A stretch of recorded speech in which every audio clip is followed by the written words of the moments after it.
తల్లి కూతుళ్ళ ప్రేమ కారిపోతున్నట్టుంది. చూస్తా.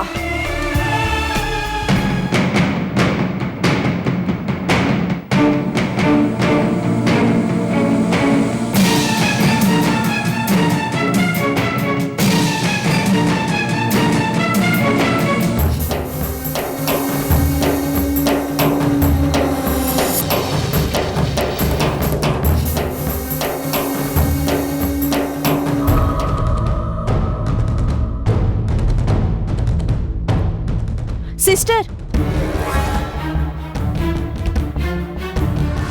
చెప్పండి మేడం. ఆ పేషెంట్ దగ్గర పెళ్లి కూతురు గెటప్లో ఒక అమ్మాయి ఉందే, కొంచెం ఆమెను పిలుస్తారా? అలాగే మేడం.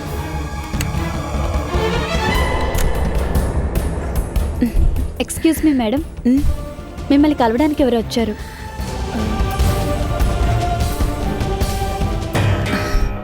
నేను వస్తున్నానని చెప్పు. సరే, వస్తున్నారు, కాసేపు వెయిట్ చేయండి. Thank you sister. ఓకే. అమ్మా, ఒక్క నిమిషం, నేను ఇప్పుడే వస్తాను. ఎక్కడికమ్మా? ఎక్కడికి వెళ్ళనమ్మా, ఇక్కడే ఉంటాను. నా ఫ్రెండ్ వచ్చింది. అయితే సరే, త్వరగా మాట్లాడేసి వచ్చే.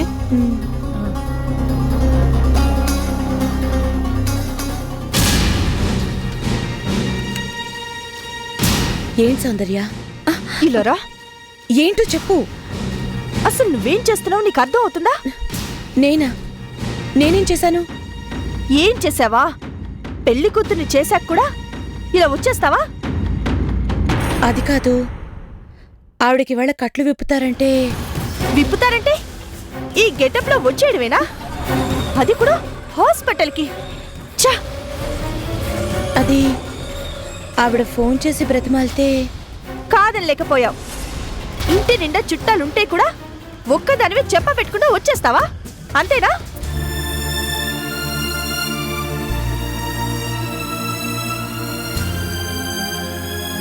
చెప్పాను కదా, ఆవిడ బ్రతిమాలితే కాదని లేకపోయాను అని.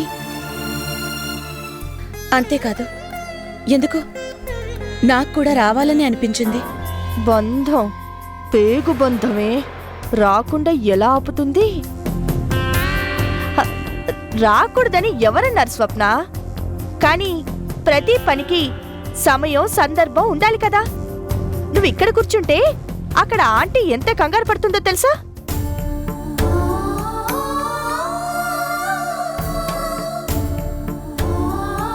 తెలుసు, కానీ లేదు గీనీ లేదు. పద వెళ్దాం. అలాగే, కానీ కట్లు విప్పాకే. అంటే అప్పటిదాకా ఇక్కడే ఉంటావా?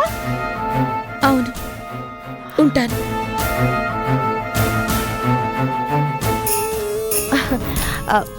అది కాదు స్వప్న, అక్కడ సౌందర్య, చెప్పాను కదా, ఆవిడ కట్లు విప్పేదాకా నేను ఇక్కడి నుంచి కదలను.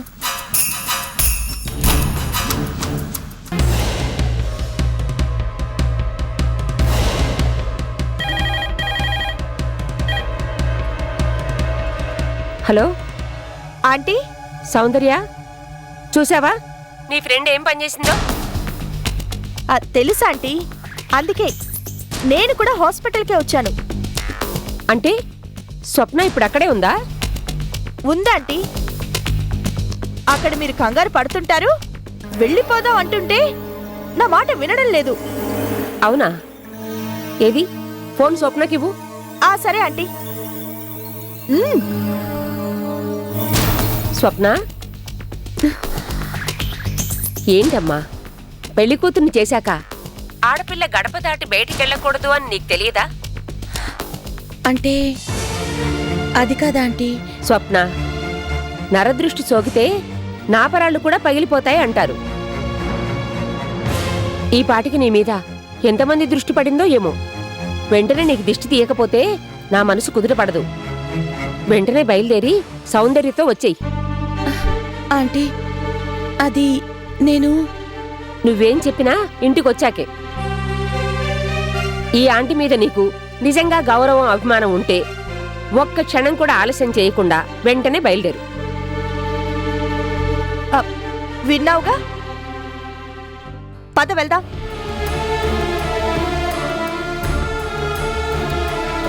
అది కాదు, ఒక్కసారి నేను వెళ్తున్నానని చెప్పేసి ఏంటి చెప్పేది? చెప్తే ఆవిడ నిన్ను వెళ్ళనిస్తుందా? పద రా.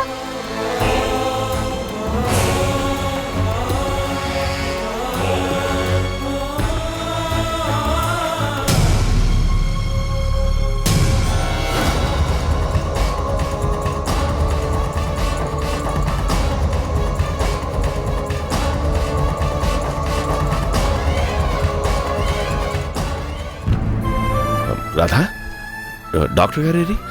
మీరు వచ్చే వరకు ఆగమని చెప్పానండి. ఏమండి, స్వప్న కనిపించిందా? లేదే, తనెవరో నేను చూడందే. ఎక్కడికి వెళ్ళింది?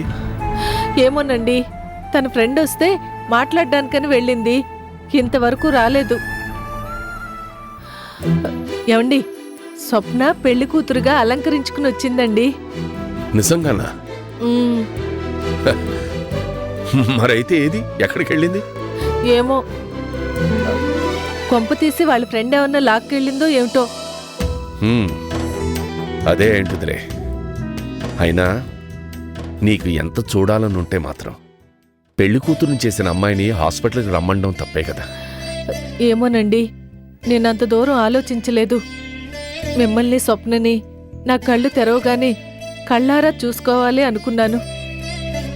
రాధా, చూడ్డం అంటే కళ్ళతో మాత్రమే కాదు, మనసు నిండా ప్రేముంటే మన ఎదురుగా ఉన్నారని ఊహించుకోవచ్చు. సరే, ఇప్పటికే చాలా ఆలస్యమైంది. నేను డాక్టర్ గారితో వెళ్ళి కట్లు విప్పమని చెప్పొస్తాను. ఏమండి, మరి స్వప్న? రాధా, మన అర్చన కన్నా స్వప్ననే నువ్వు ఎక్కువగా అభిమానిస్తున్నావు. తన్నిలా ఒంటరిగా కాదు. రేపు వాళ్ళ పెళ్ళయ్యాక వాళ్ళింటికెళ్ళి ఆ జంటను చూద్దాం. కలకాలం సుఖంగా ఉండాలని ఆశీర్వదించొద్దాం. సరేనా? ఉమ్,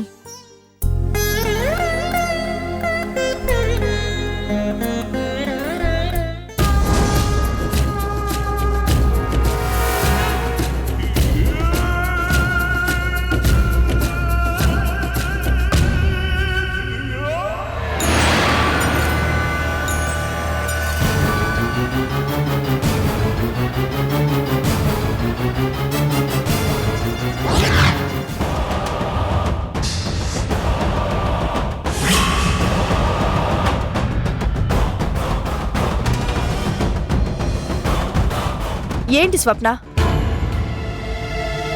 కొంచెం కూడా ఆలోచించకుండా ఇలా చెయ్యొచ్చా చెప్పు?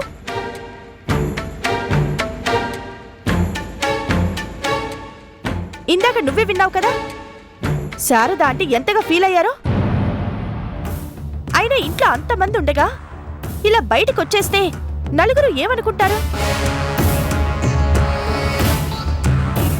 ఏం శారదమ్మా, మీ కోడలు ఎవ్వరి మాట వినేటట్లేదే అని అంటే పాపం ఆంటీ జవాబు చెప్పలేక ఎంత బాధపడతారో ఒక్కసారి ఆలోచించావా? పోనీ అందరి సంగతి వదిలేయి, నీ కాబోయే భర్త కళ్యాణ్ గారు ఆయనేమనుకుంటారు నీ గురించి? తన మాటే తనది, మొండిది అనుకోరు. అవసరమా? శుభమా అని పెళ్లి చేసుకోబోతూ ఇవన్నీ అవసరమా అని. ఏమో, నేనివన్నీ ఆలోచించలేదు సౌందర్య. ఫోన్లో ఆవిడ గొంతు వినగానే నా మనసు జాలితో నిండిపోయింది. నన్ను తన కూతుర్లా చూసుకుంటున్నా అమ్మలాంటి ఆవిడ మాటని కాదనలేకపోయాను. అందుకే స్వప్న, నీ మనసు నాకు తెలీదా? వెన్నపూస లాంటిది. ఎదుటి వాళ్ళకి ఏ మాత్రం కష్టం వచ్చినా ఇట్టే కరిగిపోతుంది. కానీ స్వప్న, ఒక్కోసారి మనం మన గురించి మాత్రమే కాదు, మన చుట్టూ ఉన్న వాళ్ళ గురించి కూడా ఆలోచించాలి. తప్పదు. సౌందర్య, అంటే నా మీద శారద ఆంటీకి కోపం వచ్చిందంటావా? చచ్చా, అలాంటిదేమీ లేదు. ఆవిడికి నువ్వు కాబోయే కోడలివి, అంటే నెత్తి మీద దేవతవి. కానీ ఒక్కటి మాత్రం నిజం. ఏంటి? అదే, తనతో ఒక్క మాట కూడా చెప్పకుండా వెళ్ళిపోయావే, అందుకు మాత్రం తను తప్పకుండా ఫీల్ అయి ఉంటుంది. సౌందర్య, టెన్షన్ పడాల్సిన పనేం లేదు. కాకపోతే ఇక మీద ఇలాంటి చిన్న చిన్న పొరపాట్లు జరగకుండా చూసుకుంటే చాలు. అయినా ఇప్పుడు నీకు శారదా ఆంటీ వాళ్ళు ముఖ్యం, కానీ ఏదో ట్రీట్మెంట్ కోసం వచ్చి 4 రోజుల పాటు హాస్పిటల్లో ఉండి పనైపోగానే వెళ్ళిపోయే ఆ రాధమ్మ లాంటి వాళ్లతో నీకంత ఇదేంటి చెప్పు? ఆవిడిది అభిమానం కాదు, నటన. సౌందర్య, నువ్వంటున్నట్టు ఆవిడ 4 రోజుల పాటు తన అవసరం కోసం నా మీద ప్రేమని అభిమానాన్ని నటించటం లేదు. ఎంతో ఆతృత పడుతోంది. దూరమైన తన కూతుర్ని నాలో చూసుకోవాలని ఆశపడుతోంది. నాక్కూడా, అనాథగా పెరిగిన నాక్కూడా ఆవిడ్ని చూస్తే ఎందుకో అమ్మా అని పిలవాలనిపిస్తోంది. ఇదెందుకు అంటే మాత్రం నా దగ్గర సమాధానం లేదు. కొన్ని ఫీలింగ్స్కి సమాధానాలుండవు, అంతే. నీలోంచి ఫీలింగ్స్ ని తుడిచేసి నిన్నొక్క పతితం చేసి నాడి రోడ్డు మీద నిలబెట్టడానికే కదే నేను కాచుకొని కూర్చుంది. స్వప్న, ఫీలింగ్స్ ఉండకూడదని ఎవరన్నారు? అయినా రేపా 3 ముళ్ళు పడేదాకా కొంచెం జాగ్రత్తగా ఉంటే ఆ తర్వాత నీ ఇష్టం, నీ భర్త కళ్యాణ్ ఇష్టం. మీరిద్దరు ఎక్కడికి వెళ్ళినా, ఎవరిని చూడటానికి వెళ్ళినా ఎవరు కాదంటారు చెప్పు? కాబట్టి కొన్ని విషయాల్లో ఇష్టం ఉన్నా లేకపోయినా మనమే సర్దుకుపోవాలి. మరి ఏమంటావ్?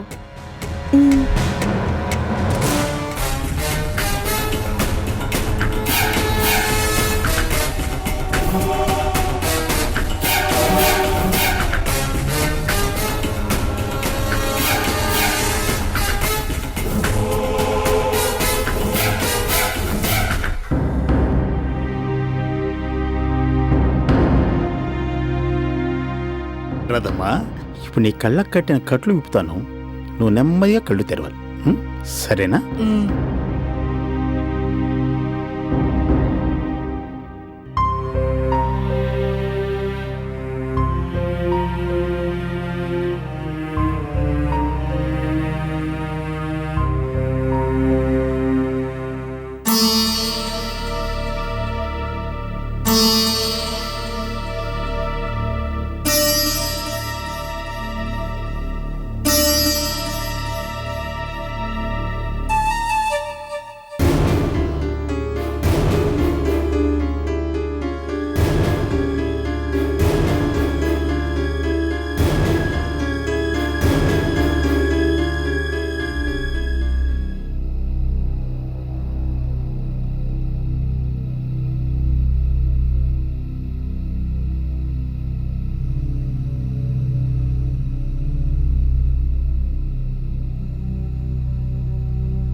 నెమ్మదిగా కళ్ళు తెరవమ్మా.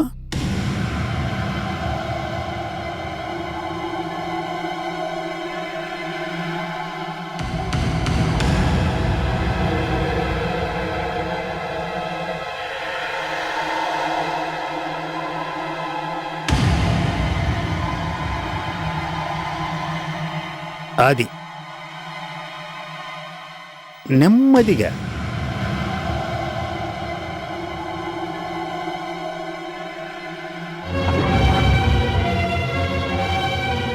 గుడ్, అలా అని.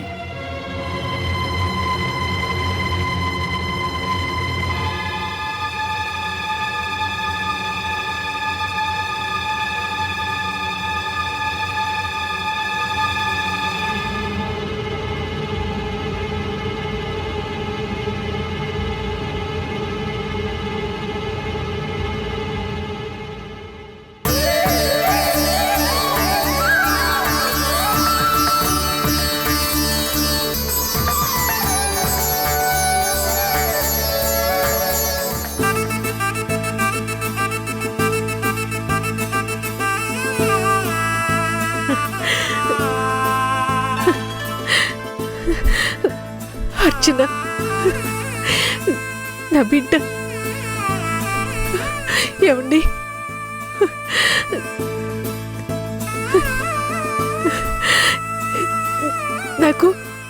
నా కళ్ళు కనిపిస్తున్నాయండి.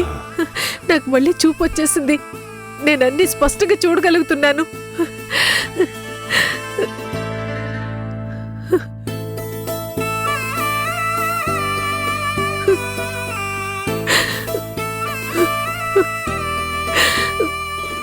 అర్చన, నా బంగారు తల్లి,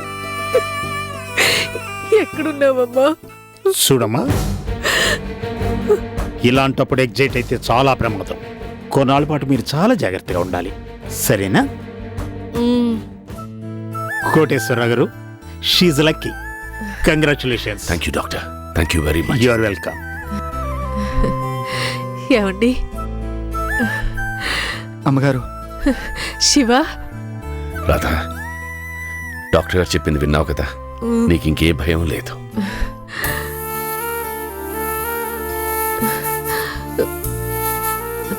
ఏమండి, స్వప్నేదండి. నాకు చూపు రాగానే స్వప్నని చూడాలి అనుకున్నాను, కానీ నాకు ఆ దృష్టం కూడా లేదన్నమాట. రాధా, బాధపడద్దు. నువ్వు కాస్త కోలుకోగానే మన ఇద్దరం కలిసి ఆ స్వప్న వాళ్ళ ఇంటికి వెళ్దాం. ఆ కొత్త జంటని మనసారా దీవిద్దాం, సరేనా? ఏంటో స్వప్న రాలేదు.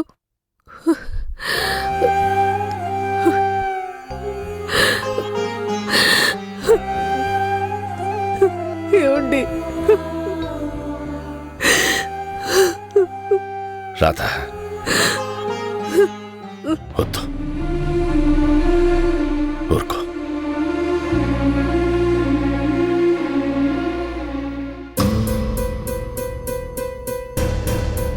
ఇదిగో శారదమ్మా, నువ్వెన్నైనా చెప్పు, మీ కోడలు చేసింది తప్పు అంటే తప్పు. తప్పా తప్పున్నారా?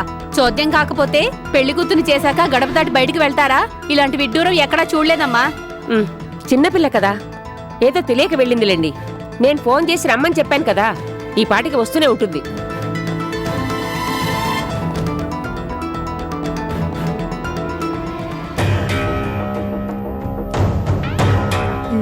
ఏంటి, శారద అంటే ఏమైనా అంటారనా? నువ్వు ఆవిడ గారికి కాబోయే ముద్దుల కోడలివి కదా, ఏమీ అనరు. పద.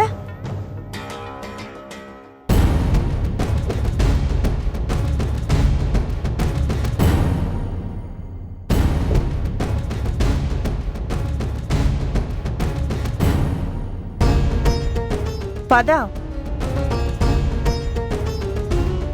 అమ్మయ్యా, వచ్చారా? రండి రండి. సారీ ఆంటీ, నేను స్వప్న, సారీ చెప్పాల్సినంత పెద్ద తప్పు నువ్వేం చేశావని? ఏదో తెలియక వెళ్ళావు, తప్పని చెప్పగానే వెంటనే తిరిగి వచ్చేశావు, అంతే కదా? ఇదిగో శారదమ్మా, అంతే కదా అని ఊరుకోకు. నేనెందుకు ఊరుకుంటాను? ఈ జన్మలో మర్చిపోలేని గుణపాఠం చెప్తాను.